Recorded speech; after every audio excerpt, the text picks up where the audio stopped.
Avui és la diada de matar el porc que hem anat engreixant des de fa massa anys, amb llet de la més bona i tomàquets de l'hort, amb la millor farina, patates i ous. I nosaltres contents, ja no passarem gana per un quant temps, ja no passarem gana per un quant temps. Hi havia una barreja de persones fantàstica. En què s'hi va adherir molta gent que estava confiant en un dia en què la dictadura franquista no duraria indefinidament. La primera gran trobada després de la Guerra Civil. Que va ser una manera de compartir des de tots els països catalans un projecte de futur comú. Era com un enorme rovelló després d'anys de sequera. Va marcar el final de la grisor de l'època franquista i l'inici d'una nova època.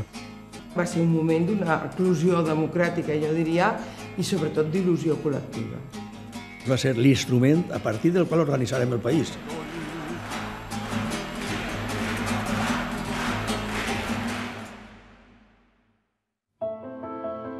El 31 de desembre del 1974, el dictador Francisco Franco fa el seu tradicional missatge de cap d'any. Aquell any 75 que comença serà el darrer de la dictadura. Mentre es va deteriorant la salut de l'home que ha regit l'estat espanyol amb mà de ferro després de vèncer una sagnant guerra civil, els sectors opositors comencen a imaginar el futur, a imaginar el país que cal construir després de la dictadura.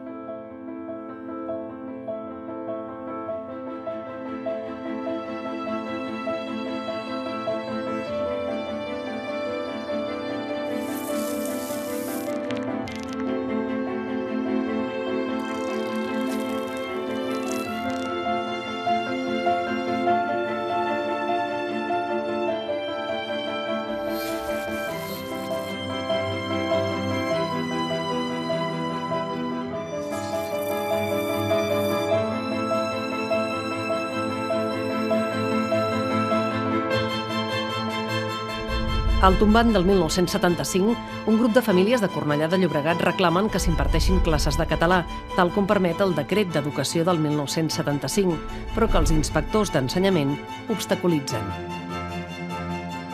Una d'aquestes famílies s'adreça al Col·legi d'Advocats de Barcelona sol·licitant ajuda. Serà el detonant de tota una mobilització. El deganat feia la seva junta i llavors al final jo m'havia d'esperar per la nota de premsa. Jo havia fet un dossier de premsa previ, que és el que preparava, i el que li havia passat a l'en Josep, dient, mira, comença a haver-hi molts lius a escoles del Baix Llobregat en relació a l'ensenyament del català dins de l'horari lectiu. Hauríem de pronunciar-nos. Doncs em sembla molt bé. En aquell moment, el degà del Col·legi d'Advocats és Miquel Casals i Coll de Carrera i el secretari d'aquesta Junta d'Esperit Democràtic era Josep Pi Sunyer i Coberta. Parlant amb el Josep Pi Sunyer, vam elaborar la nota i va tenir 3 punts aquesta nota. Una, demanar al Ministeri que tingués una mica més que donés facilitats perquè les canalles poguessin aprendre català dins de l'horari lectiu, que no els discriminessin. 2, convocàvem un congrés de defensa de la cultura catalana. I 3, fèiem una crida a tots els col·legis professionals, entitats, associació de veïns, centres culturals, etc., perquè s'adherissin. El 5 de febrer del 1975, la premsa ja se'n fa ressò i els col·legis professionals comencen a adherir-se a la iniciativa. Aviat el projecte comença a prendre cos. Són temps d'il·lusió i d'una forta implicació dels intel·lectuals i els artistes en la lluita per la democràcia, la recuperació de les llibertats nacionals i la dignitat de la llengua i la cultura catalanes. La societat civil que es prepara per al futur s'hi aboca. Es va constituir un comitè executiu del qual, això s'hauria de veure qui en formava part. Jo recordo que el president era el Casals Coll de Carrera, que era el degà del Col·legi d'Advocats de l'època. El secretari era el Josep Pi Sunyer, que era el secretari del Col·legi de l'època. I després hi havia el Josep Maria Castellet, recordo. Em sembla que hi havia el Rafael Ribó. Hi era jo. Segimon Serrallonga, Jaume Fuster, Biel Mesquida, encara és un escriptor consagrat, perquè aleshores era un noiet molt jove que venia de Mallorca. I després me recordo això que vam buscar un president d'honor que va ser proposat per unanimitat el doctor Rubió. Aviat el Congrés amplia els seus objectius.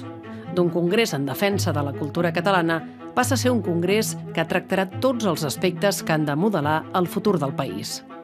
Al principi el congrés va néixer com una demanda d'enfortir el català en la vida social i en la vida acadèmica. Recordem que el Suárez va dir allò que no es podia ensenyar física en català, no?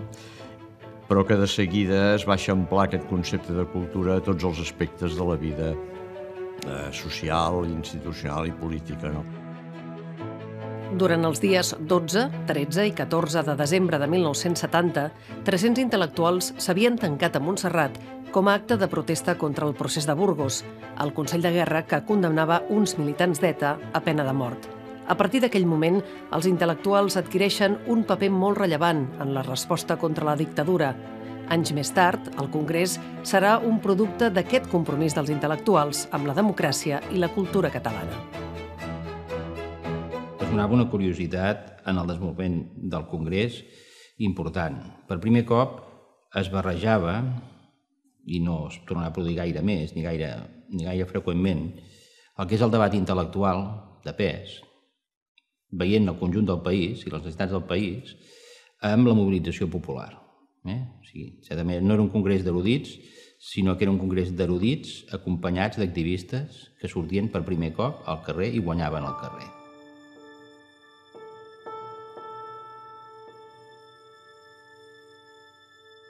La finalitat del Congrés era de caràcter cultural, però en el fons era de caràcter polític, en el millor sentit del terme. És a dir, era un moviment de caràcter social que intentava reconnectar amb tot el que havia estat la normalitat republicana, diguem-ho d'aquesta manera, no?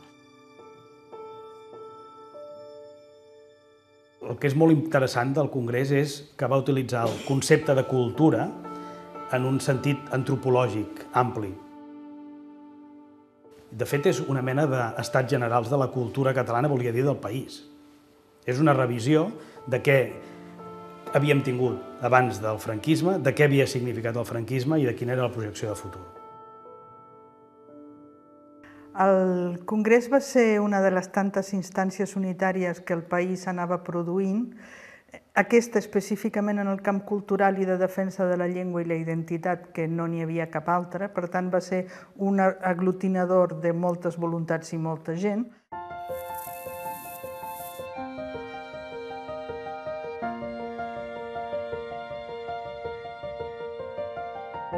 El 29 d'octubre del 1975, menys d'un mes abans de la mort de Franco, es constitueix la Comissió Permanent del Congrés formada per les 85 entitats cíviques, culturals, professionals i populars més representatives dels països catalans. Aquesta comissió aprova els 25 àmbits de debat.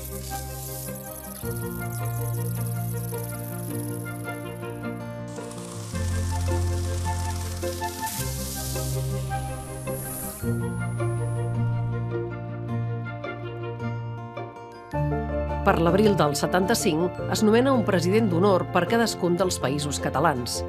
Joan Miró pel Principat, Joan Fuster pel País Valencià, Francesc de Borja Moll per les Illes, Pere Ponsich per la Catalunya Nord i Joan Martí per Andorra. Durant els mesos següents es produeix l'expansió del Congrés. S'inicien les presentacions per tota la geografia catalana.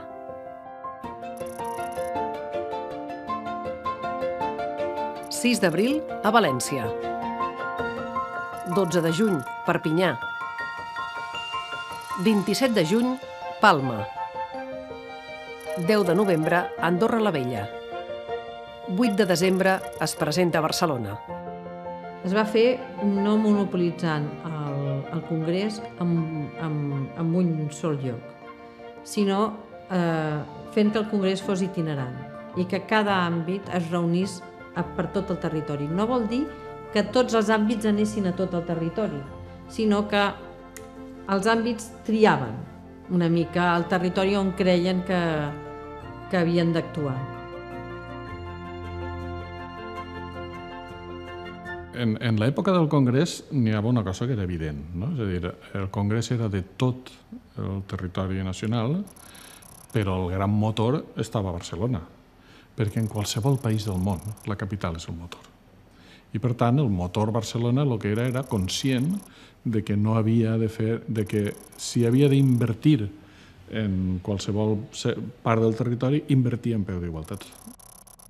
L'obsessió amb la qual el Congrés, fins i tot una taula redona al lloc més recòndit, feia tot el possible perquè n'hi haguera un representant de cada territori.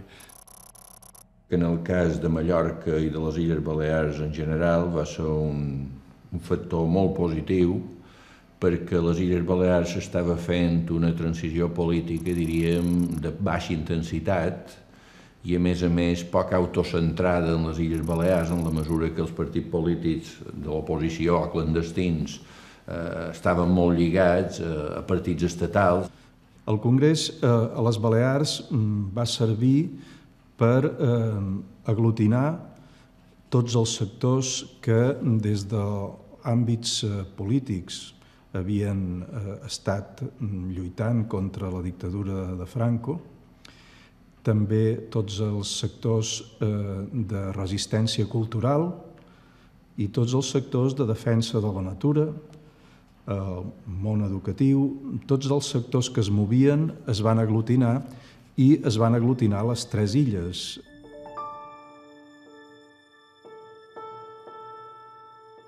L'existència real dels països catalans, que existeixen d'una altra manera i que en el Congrés probablement va ser el moment on es van fer més reals, amb tots els actes comarcals. Jo soc del Camp de Túria, es van fer actes al Camp de Túria que venia gent de Barcelona o de les Illes. M'impressiona l'altre dia al llegir que s'havien fet 17.000 viatges interns, 17.000. Saps què vol dir això? Tot rodant, de nord a sud i de nord. Això per una banda. I que s'havien fet 900, no sé quants, 1.000 quilòmetres. Per tant, una cosa que va tenir el Congrés importantíssima per a mi, que no havia passat mai, des de la Renaixença com a mínim, és sentir-nos un sol país.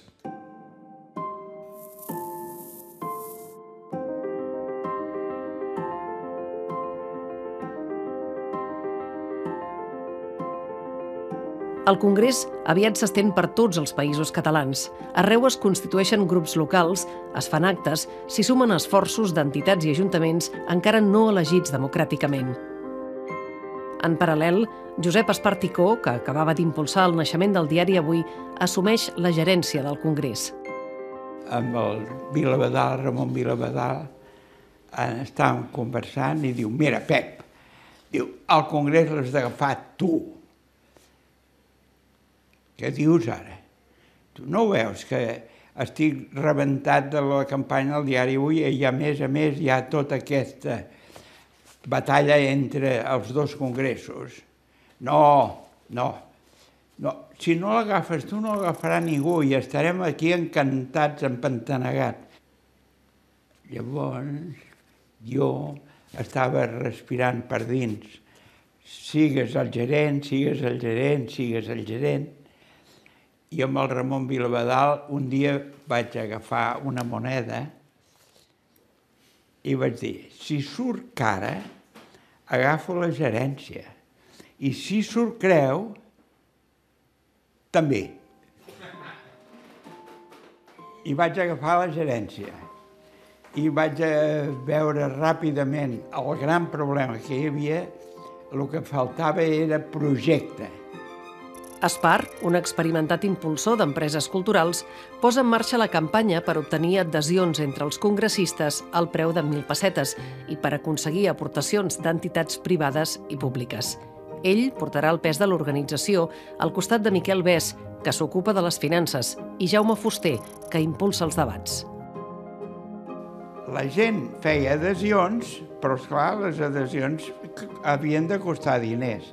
Llavors nosaltres vam fer la campanya que gent que s'adheria, gent que pagava com a congressista. Hi va haver un moment en què a Madrid aquell congrés ja els hi feia molta il·lusió i li feia ganes de poder-hi entrar i van oferir 10 milions de pessetes per la realització del congrés. Encara me'n recordo que l'Aina Moll a mi em deia: Espar, aquests milions de pessetes no tenen color, s'han d'agafar.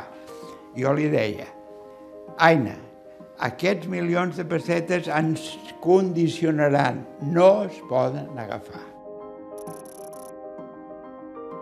En Jaume Fuster va anar fent, com si diguéssim, bolos per tot el territori, presentant el Congrés als diferents llocs. I això feia que els ajuntaments, les diputacions, o potser alguna entitat, alguna delegació d'Òmnium, un ateneu d'un lloc o d'un altre, volgués acollir una reunió d'un àmbit. Que l'ànima, per mi, va ser el Jaume Fuster. És el que va tocar el xiulet i va dir: tots a fer un congrés. Era una persona molt activa, amb moltes ganes de fer coses. El tàndem Maria Antònia Oliver i Jaume Fuster estaven a tot arreu. A més, eren gent independentista, eren gent d'esquerres i eren gent de països catalans. Per tant, tot allò que feien era en aquesta direcció. I quan van començar els grans serveis del país a preparar el Congrés de Cultura Catalana, l'activista, el que va ser capaç de portar-ho a terme, va ser el Jaume, que jo crec que va ser l'ànima de tot el Congrés. Viatjàvem molt.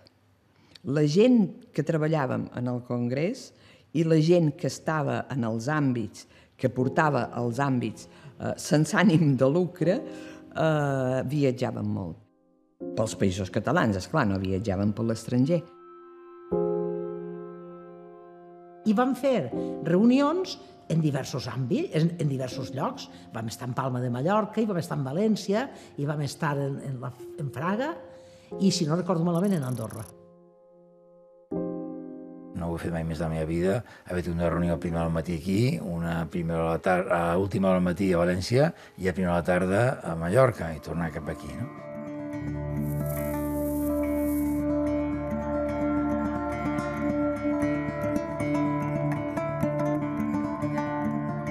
Durant el setembre del 1976 s'aprova la divisió del Congrés en 25 àmbits diferenciats.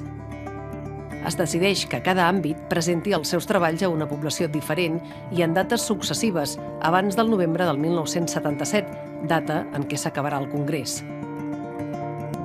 El Secretariat Cultural aplega els grups de treball que impulsen cadascun dels àmbits, formats per professionals, intel·lectuals, artistes o persones interessades en les matèries d'estudi. Totes aquestes persones hi col·laboren de forma altruista al llarg del Congrés. A partir de la cloenda de tots els àmbits, es redacta el Manifest de la Cultura Catalana. I va ser un intent d'anar convocant per especialitats la diversa gent i anar veient una mica quines eren les necessitats fonamentals que el país havia d'atendre. En el meu record era l'absoluta llibertat. Cada un s'apuntava on li venia de gust apuntar-se.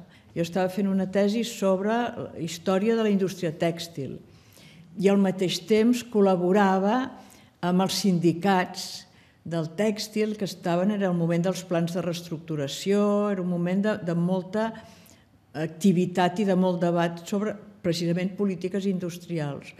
Per tant, d'una manera natural em va semblar que em tocava o que em podia tocar, i no recordo com va anar, jo devia anar a trucar a la porta de l'àmbit d'indústria i devia dir que em voleu, i em van dir que sí, i allà em vaig quedar. Tothom s'entenia amb tothom, i les relacions de vegades eren llunyanes, perquè cadascú treballava molt en el seu àmbit. Però quan es reuníem els diversos àmbits, hi havia bona maror, és a dir, havia un sentiment d'unitat. Era una gent molt seriosa i molt professional, i no treballaven professionalment. Jo sí perquè hi feia feina, perquè jo era la secretària de la coordinadora del Secretariat Cultural. Però tota l'altra gent que treballava en els 25 àmbits treballaven por amor al arte, realment. El primer àmbit del Congrés és el de la llengua. És el que determina el marc de referència comuna per tots els territoris implicats i de tots els àmbits de debat com a referent de la identitat cultural dels països catalans. S'hi analitza la situació d'anormalitat o diglòssia que pateix el català i s'hi plantegen les futures polítiques lingüístiques.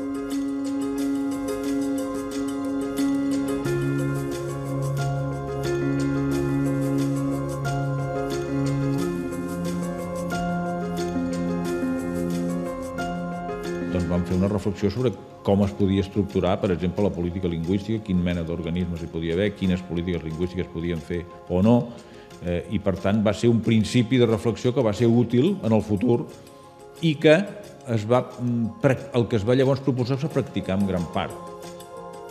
La cloenda de l'àmbit se celebra a la ciutat de Vic el 25 de setembre del 1977, on se n'aproven les resolucions. Els coordinadors n'han estat Joaquim Torres i Antoni Maria Badia i Margarit pel Principat, Vicent Pitarch pel País Valencià i Aina Moll per les Illes. Unes resolucions no exemptes de polèmiques que influiran clarament en les futures polítiques lingüístiques, almenys a Catalunya.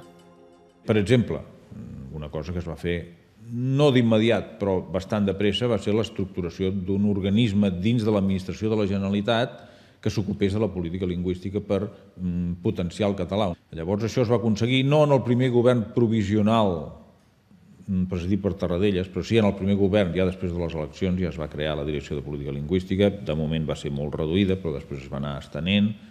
La gent que havíem participat en l'àmbit de llengua del Congrés, doncs vam tenir una actuació important en aquells moments de la creació d'aquest organisme. Els debats de l'àmbit de llengua es combinen amb actes reivindicatius populars, com ara l'acció popular de catalanització dels noms dels carrers.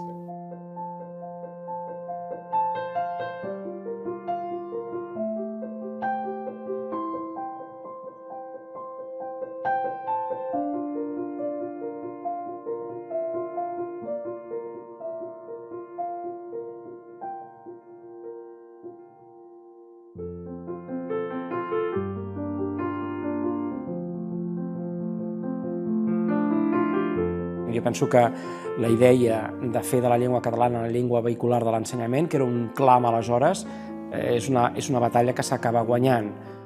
Les conclusions de l'àmbit de sanitat representen una esmena a la totalitat respecte del que hi havia aleshores. Es proposa un nou concepte de sanitat universal, amb atenció per a tothom i totalment descentralitzada, en què l'oferta pública i privada estigui coordinada territorialment.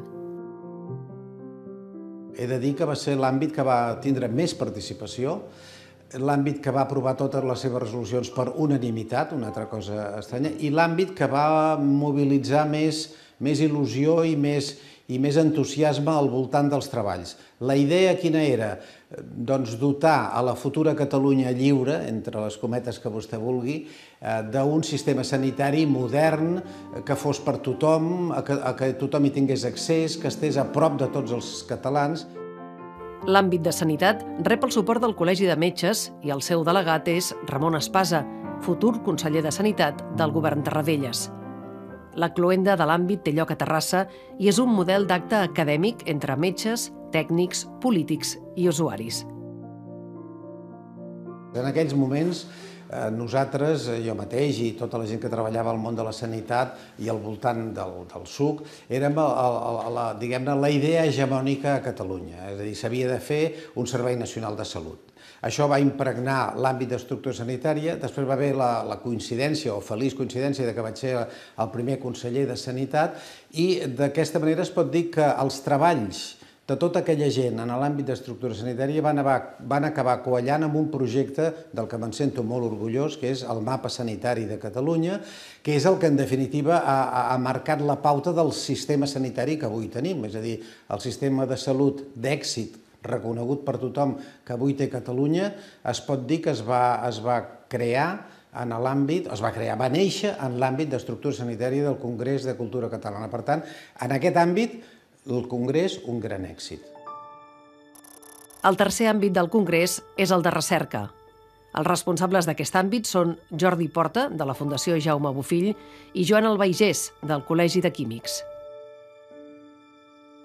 En aquella època recordo, que el Congrés ho fa constar, de que es demanava que el 2% del producte interior brut es dediqués a la recerca, tenint en compte que a Europa entre el 2 i el 4% és el que dedicaven els països. Aquí s'hi dedicava el 0,34%.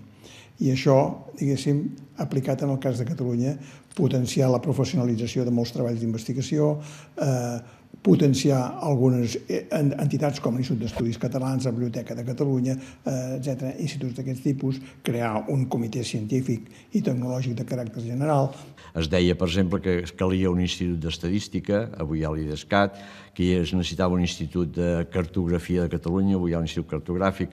És a dir, moltes de les iniciatives o d'idees que allà es plantejaven després han tingut plasmació a la pràctica. L'àmbit d'ordenació del territori és un dels àmbits amb més participació. Aquest àmbit recull les noves idees sobre la preservació del medi ambient i la gestió del territori.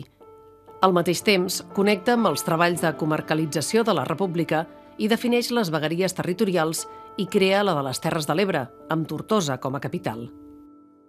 Si jo em remeto a l'àmbit en el qual vaig participar, a l'àmbit d'ordenació del territori, he de dir que va representar la fundació d'aquest corrent d'opinió al nostre país.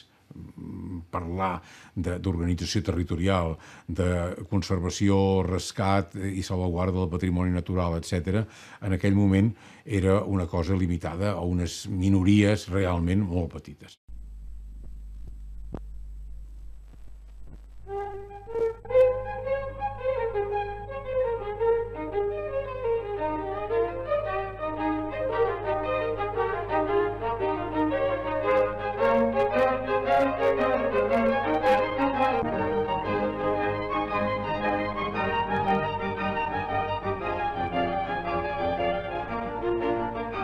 A partir d'aquell moment, muntanyes de grups, corrents d'opinió diversos i, sobretot, inscripció en l'imaginari col·lectiu marquen un abans i un després de l'ambientalisme i del territorialisme al nostre país. L'àmbit de territori va ser un àmbit compartit en el que, a més, parlaven entre gent que feia geografia, gent que feia arquitectura, gent que feia del món de l'economia, però que tots observàvem el mateix objecte que era el nostre territori. I això jo crec que va construir un coneixement transversal que ens ha fet bastant diferent en el món acadèmic i professional a la resta de territoris de les Espanyes, per exemple, o d'Europa mateix. El món del cinema, a més de participar en les sessions del Congrés, s'hi aboca filmant actes, jornades, sessions i produint material audiovisual.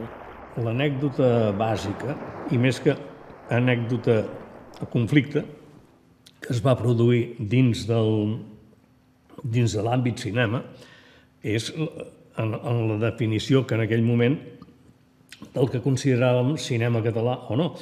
Recordo que hi va haver una sessió que va durar hores, però hores, per definir què era el cinema català. I al final no es va arribar a... O sigui, no hi va haver una majoria en una cosa, hi va haver dues fórmules. Cine català és el cine produït per productores catalanes. Aquesta era una fórmula.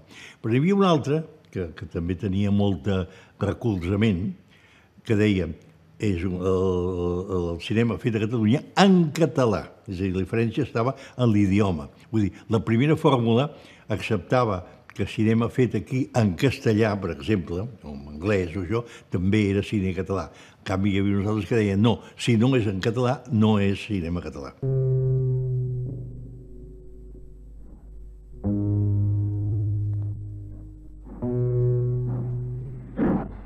Josep Maria Forn és el responsable, juntament amb Gustau Hernández, López Llaví i altres, de realitzar diversos audiovisuals sobre els temes que es tracten al Congrés, com ara la immigració.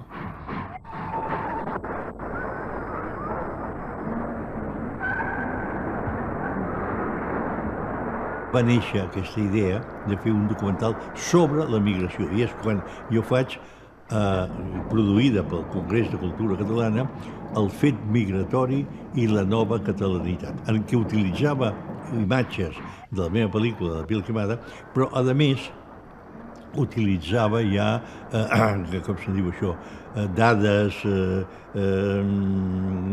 enquestes, dades, o sigui, abordava el problema des d'un punt de vista, diguem-ne, més administratiu, encara que al fons el que hi ha és la integració o no integració de la gent que va arribar a Catalunya als anys 60 i després.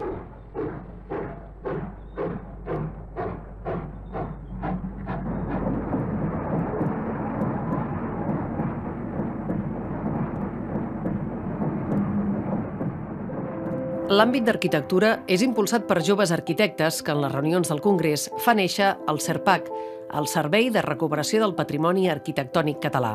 Els seus objectius són recuperar i conservar els edificis històrics que en aquell moment estan clarament en perill. També cal desenvolupar